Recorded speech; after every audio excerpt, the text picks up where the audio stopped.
வாழ்க்கையில் ஒரு பாலைவனம் போகிறீங்க சரிங்களா, ஒரு வாட்டர் பாட்டில் நிறைய தண்ணி கொடுக்குறாங்க. முன்ன பின்ன நீங்கள் பாலைவனத்துக்கு போனதில்லை சரியா, அந்த தண்ணியை நீங்கள் எப்படி யூஸ் பண்ணுறீங்கிறத பொறுத்து தான் இந்த பாலைவனத்தை நீங்கள் கடந்து போக முடியும்.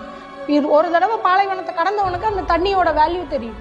அதை எப்படி பத்திரமா வச்சுக்கணும், எங்கெங்கே அந்த தண்ணி குடிக்கணும், அதை யூஸ் பண்ணணும் பத்திரமா. அப்போ தான் நம்ம உயிர் பிழைக்க முடியும். இதை எப்படியாவது தாண்டிடணும்னு. முன்ன பொண்ணு பாலைவனம்னா எப்படி இருக்குன்னே தெரியாதவன் என்ன பண்ணுவான், முதல் தண்ணி எடுத்து குடிப்பான். ஜில்லுன்னு இருக்குது, நல்லா இருக்குது, மேலே ஊற்றுனா ஜாலியாக இருக்குது, அப்போ வெயிலுக்கு ஃப்ரெஷ்ஷாக இருக்குன்னு அந்த உயிர் தண்ணியை அவன் மேலே ஊற்றி விளையாடி வேஸ்ட் பண்ணுறான். அப்போ அவனால் பாதி தூரம் கூட கிடைக்க முடியாது.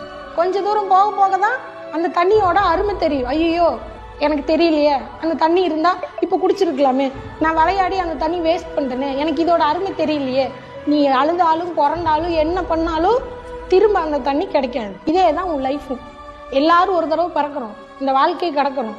அந்த நேரம் தான் உன்னோட தண்ணி சரிங்களா. எல்லாரும் அந்த நேரத்தோட அருமை தெரியாமல், இந்த வாழ்க்கை எப்படி இருக்குன்னு தெரியாமல் அதை விளையாட்ட வேஸ்ட் பண்ணிடுறாங்க. வேஸ்ட் பண்ணதுக்கப்புறம் ஐயோ நான் முதல்ல தெரிஞ்சிருந்தா நான் வாழ்க்கையை அப்படி வாழ்ந்திருப்பேனே இப்படி வாழ்ந்திருப்பேனே, நீங்கள் என்ன அழுதாலும் பிறந்தாலும் அந்த நேரம் திரும்ப கிடைக்காது. அது நம்மளை தாண்டி கடந்து போயிட்டே இருக்கும். நம்மளோட நேரத்தை என்றைக்குமே வேஸ்ட் பண்ணக்கூடாது சரிங்களா. நேரங்கிறதா லைஃபு, நேரம் தான் ரொம்ப முக்கியம். Download ShareChat.